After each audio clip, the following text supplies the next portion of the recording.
सेजल पवार ही खूप ट्रोल झाली. दुर्दैवाने मी नाव नाही घेणार. ती तथाकथित जी मुलगी आहे ती माझ्याच कॉलेजची आहे. तिने असं म्हटलं होतं, की फॅकल्टी टॉक्सिक आहे हां. किंवा किंवा चिंदी हा शब्द तिने वापरला.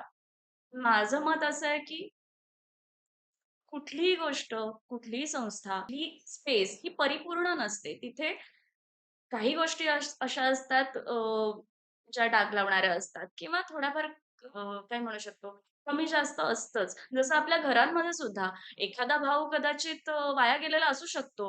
एखादी बहीण किंवा कोणीतरी काकी, मामी ही कजात असू शकते. पण म्हणून आपली माझी फॅमिली चिंदी आहे, असं पण नाही म्हणत.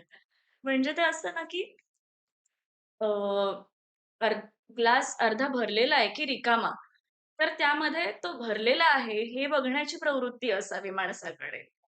सो काही गोष्टी जरी कमी जास्त असल्यात कुठेतरी, तरी जिथून आपल्याला काहीतरी मिळतंय, त्या इन्स्टिट्यूशनला चिंदी म्हणणं हे खूपच वाईट आहे, दुर्दैवी आहे. के-एम तर खूप भरभरून देतं सगळ्यांना असं मी म्हणेन. मलाही दिलेलं आहे. So I am a proud GSite आणि मला अतिशय अभिमान वाटतो, की मी सेंट जेम्स मेडिकल कॉलेज आणि के-एम हॉस्पिटलची विद्यार्थिनी आहे.